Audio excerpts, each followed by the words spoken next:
Okay, I'm gonna give this a shot. I wish I could show the whole film, and when we're on campus, we kind of do that and go through the material of the book and compare the two.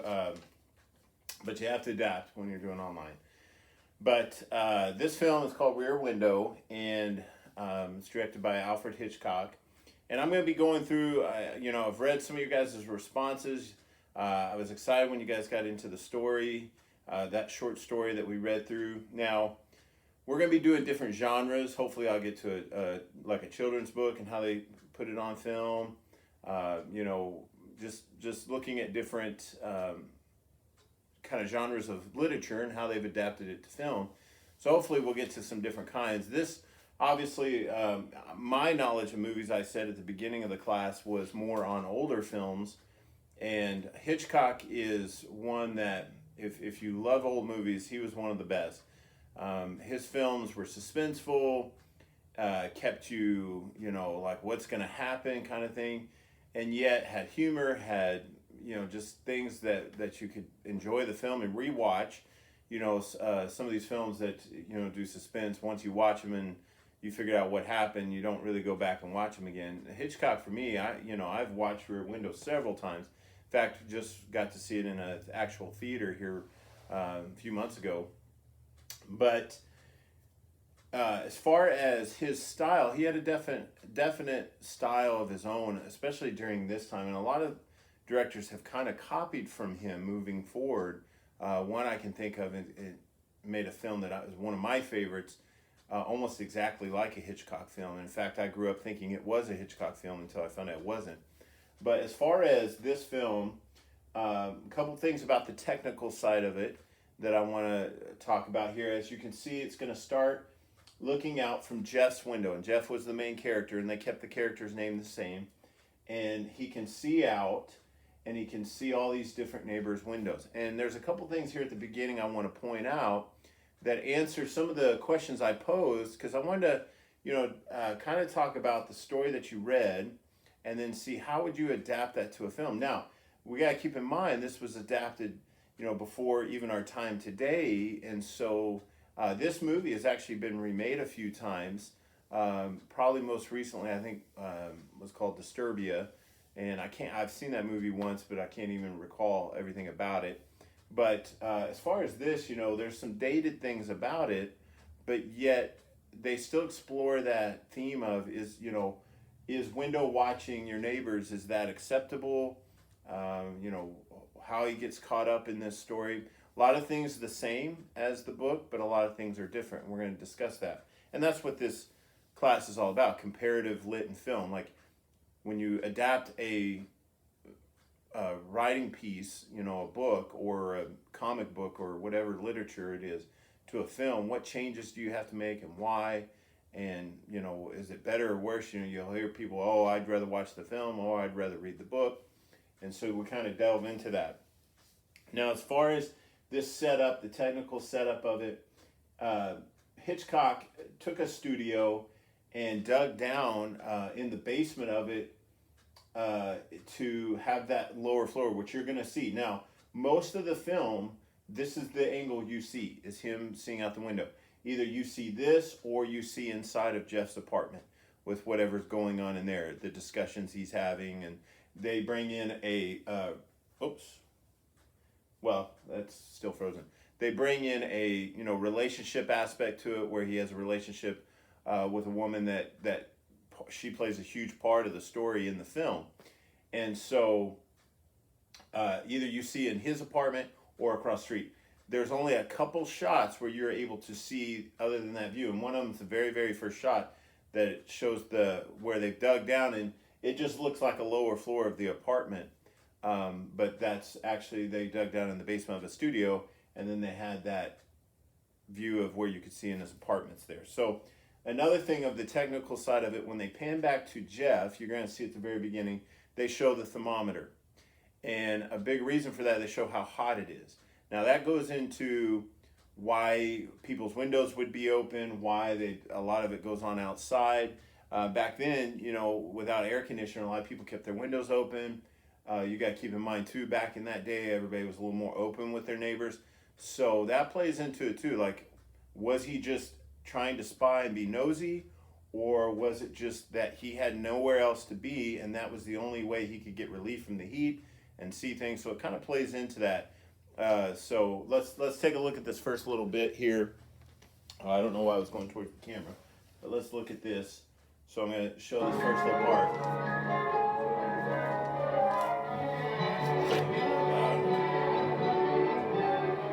So it pans down. You see where they had, that's where they had dug out and made an extra floor.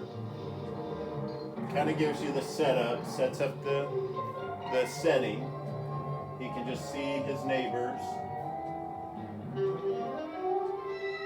This couple plays a role in the film quite a bit, here and there as comedic relief. This street has a couple times they use it, or it's a studio street, but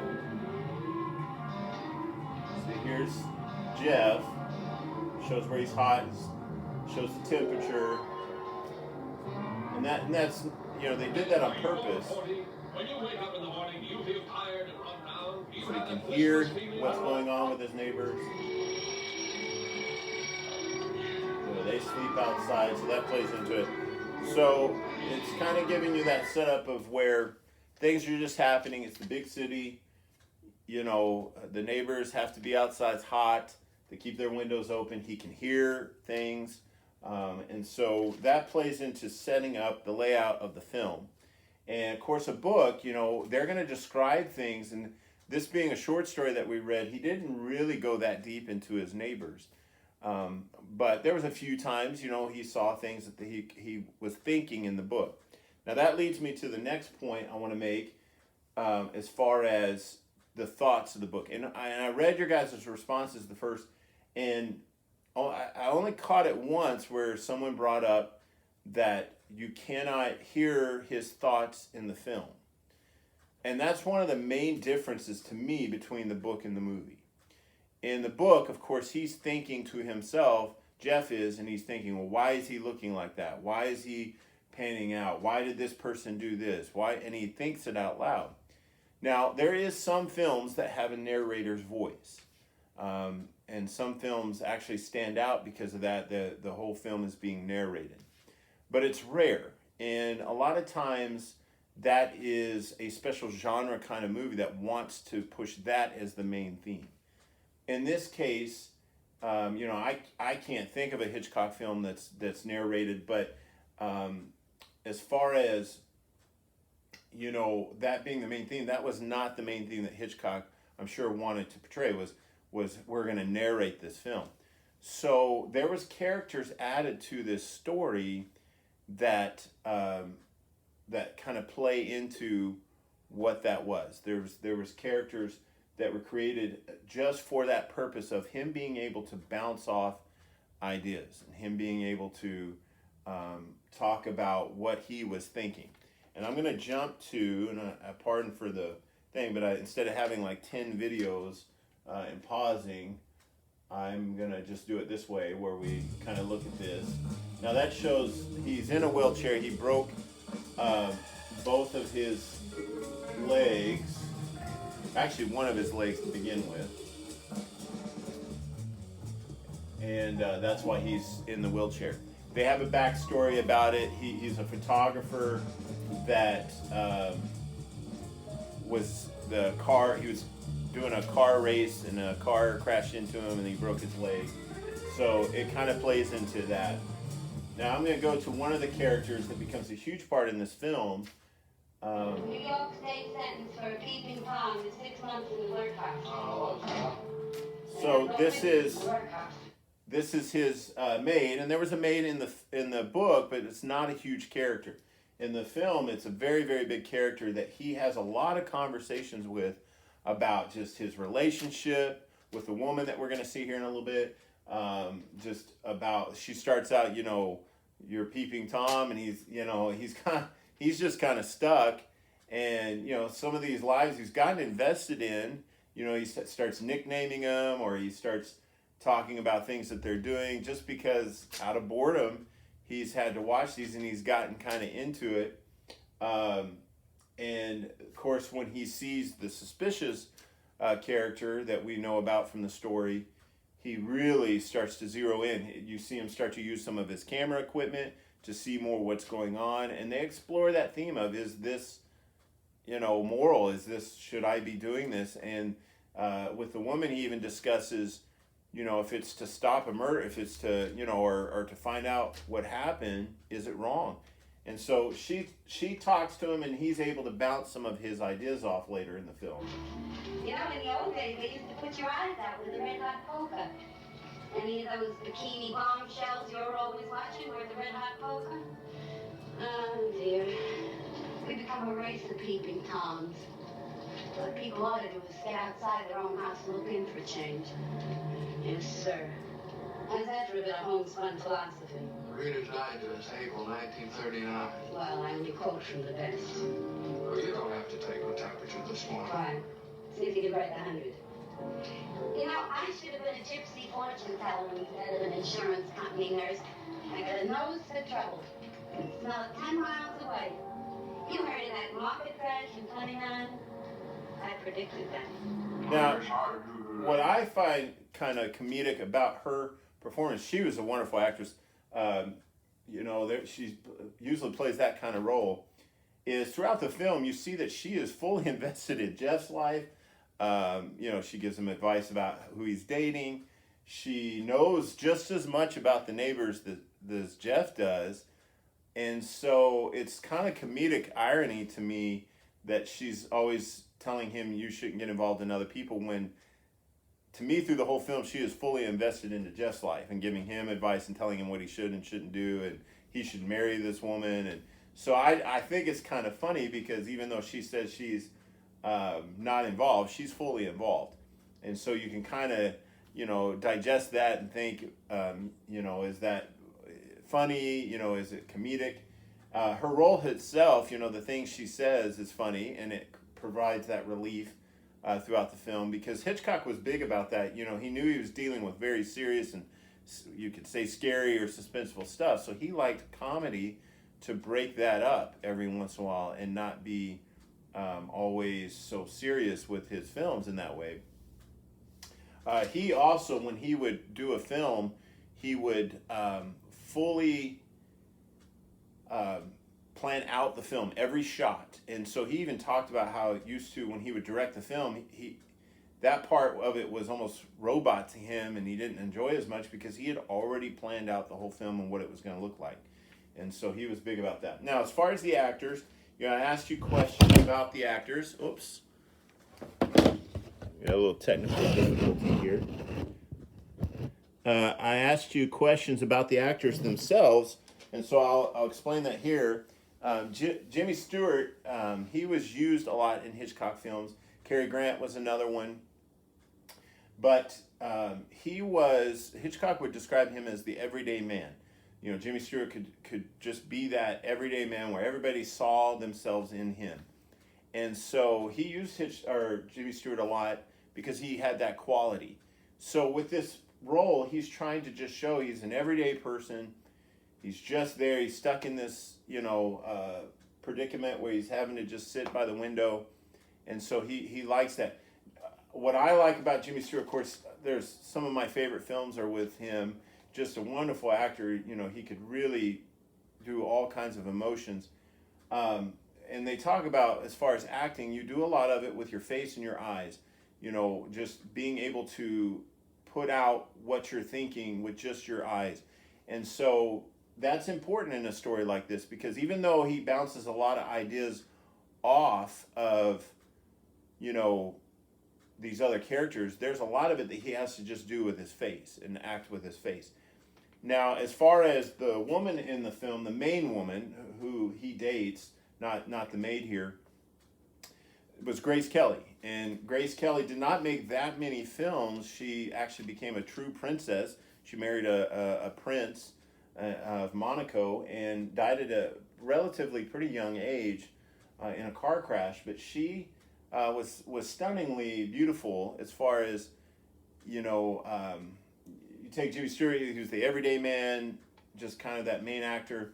She was almost like like a model in the film, and she actually plays a model in the film. That's what her occupation is, and so that's always been kind of funny to me because I try to always picture them together in the film, and it doesn't always click for me as far as like that would, as far as just thinking of them being together. But Hitchcock did that a lot. He used a lot of women in his films that he, had that quality where, as far as just like almost model quality. Now, as far as in this part, I was nursing a director of General Motors. let me Kidney ailment, they said. Nerves, I said. jump to where Jimmy Stewart does a scene with his eyes, and you can kind of see what I'm talking about. It also shows, there's Grace Kelly there, you can see her in the little picture.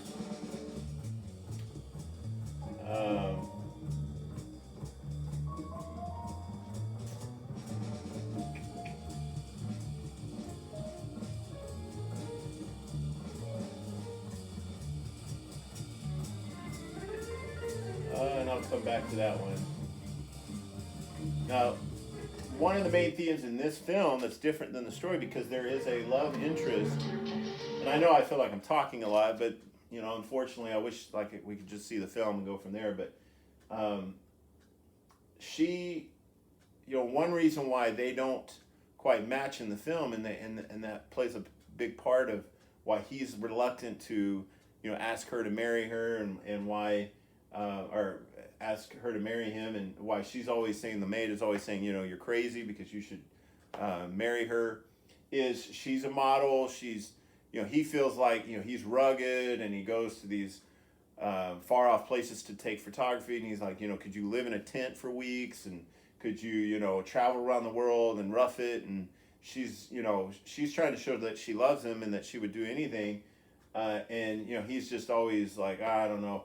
Well, during the film, he starts to see that she's just as involved in trying to find out what happened, and she takes risks that he can't take because he's stuck in the wheelchair there, with his broken leg. And so this scene right here, he starts to see that she's taking these risks.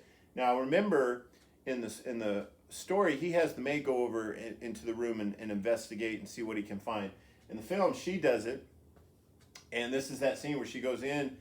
He doesn't know she's going to do it. And just watch the acting ability of Jimmy Stewart. He has to do it with his face. He has to be scared. He has to be like, what's going on? The bad guy comes back. And so just kind of watch this. I'll let you watch this scene here. Lisa, what are you doing?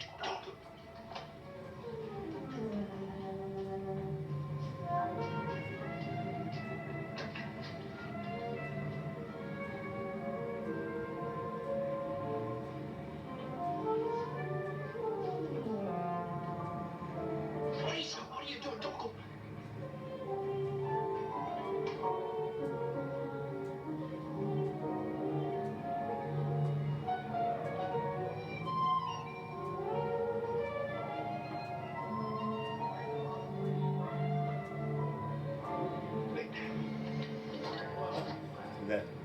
That look of he can't do anything about it. Of course, he's already started using the camera equipment. They're trying to find his wedding ring because they feel like if she left her wedding ring, then she was not alive. Come on, get out of there.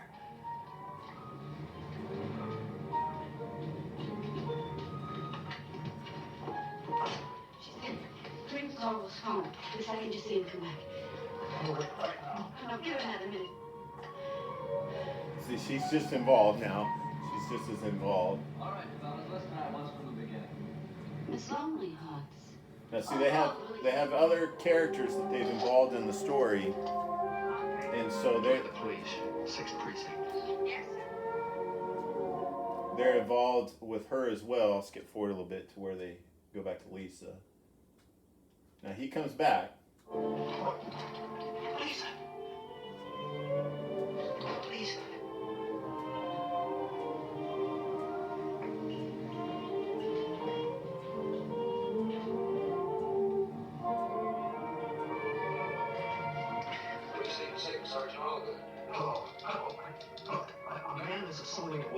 125 West 9th Street, second floor, the rear.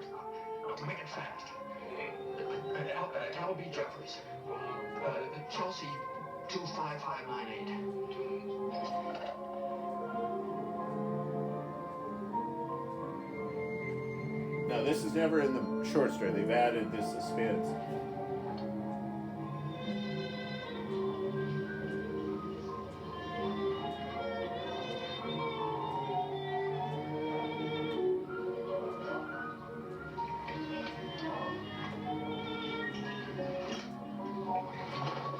He's doing all this with his emotions.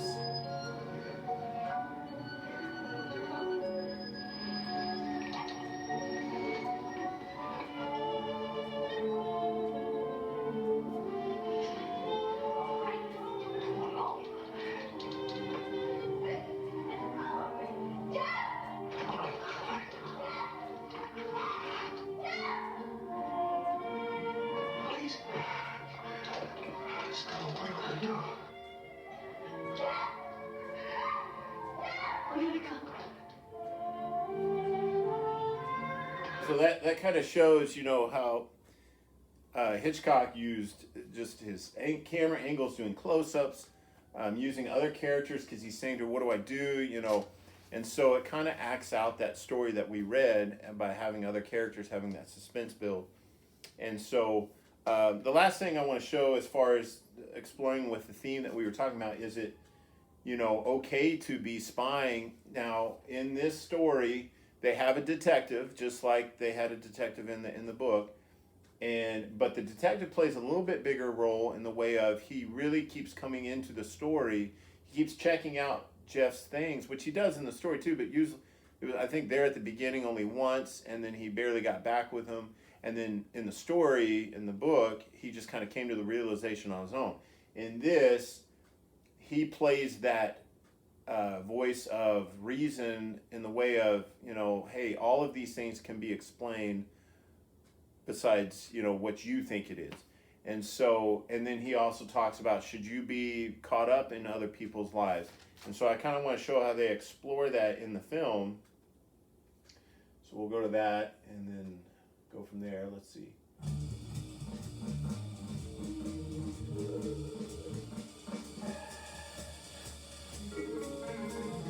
And there was little, I know that said the last thing, but there was little things he did in the film, Hitchcock, to, the one that the dancer you keep seeing at the beginning, she wanted to take dance lessons in real life for the movie, and Hitchcock told her, no, I don't want you to be good. I want you to be like someone that's struggling.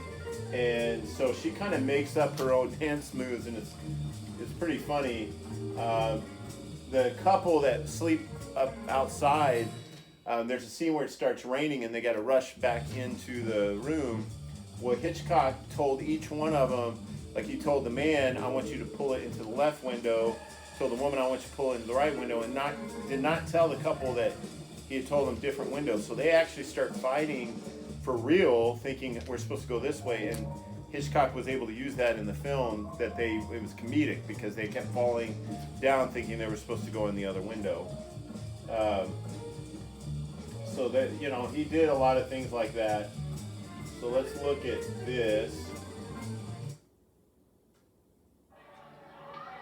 Now this is them talking about, should we be spying on other people, because they think at this point that they were wrong. And so they're kind of, I guess,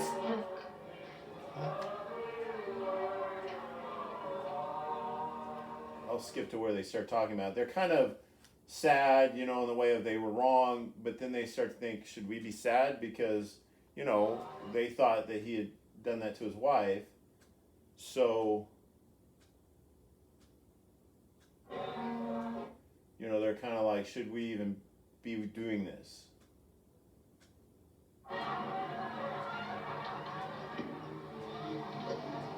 Much as I hate to give Thomas J. Doyle too much credit, he might have gotten a hold of something when he said that was pretty private stuff going on out there. I wonder if it's it's ethical to watch a man with binoculars and a long focus lens? Do you suppose it's ethical even if you prove that he didn't commit a crime? I'm not much on Rear Window ethics. Of course, they can do the same thing to me, watch me like a bug under a glass if they want to. Jeff, you know, if someone came in here, they would believe what they'd see. What? You and me with long faces, plunged into despair because we find out a man didn't kill his wife. We're two of the most frightening ghouls I've ever known. So, you know, they have these conversations, and the book, you know, he's thinking to himself. Let me go back to where the inspector tells him that. Armed with heavy rope. If the lock is broken, yes. Well, what did you find inside the trunk? The surly note to me? Mrs. Thorwald's clothes. Clean, well packed. Not stylish, but presentable. Didn't you take them off to the crime lab? I sent them on their merry and legal way. Why, when a woman is taking a simple, short trip, does she take everything she owns? So he was the bounce off as far as their theories, and, you know, he played that role, and he says to him, you know, that's a private world out there. And so they have those conversations, but, you know, it just keeps coming back where he can't get out of his mind what he saw, you know, and so it follows the story closely in that way. But of course, Hitchcock adds those other characters just to have that full experience of a film, you know. Otherwise, like I think some people did say in your responses that it would have been hard to have a full film based on that short story, just the characters they had. So anyway, hopefully you get a chance to watch this. It's called Rear Window. Great suspenseful film. You know, and I know it's kind of hard doing it this way, but I wanted to show you those key aspects of the differences that stood out to, you know, what you guys were responding to, and I wanted to point out how they had to adapt that to the screen. Like I said, there's going to be some other genres that we get to explore. Of course, you know, you think about all the different kids' books that's been made into movies. You know, I just named several throughout the years have been, and, you know, that's a different kind of adaptation. You know, what can you do visually? And that's changed over the years. What can you do visually? You think of the Marvel movies. You know, those stories could not be told the way they are today because maybe the technology wasn't there. Hitchcock was one of the pioneers of his day of technology. Another film he made, Vertigo, with Jimmy Stewart. That feeling of vertigo, of where he looks tall places and it kind of makes him dizzy and he gets vertigo. Hitchcock used special techniques for that. You know, The Birds, that's another Hitchcock film. Being able to use birds and having them swarm on people. That was a new, you know, kind of way he did that. So technology has changed a lot of that as well. And so, you know, those are some of the differences we're going to be looking at. So hope you enjoyed some of that comparison. Hope you enjoyed the story. We're going to be moving on and doing different things. We will be having some quiz material, get some quiz grades in, and kind of move from there. So thanks, guys.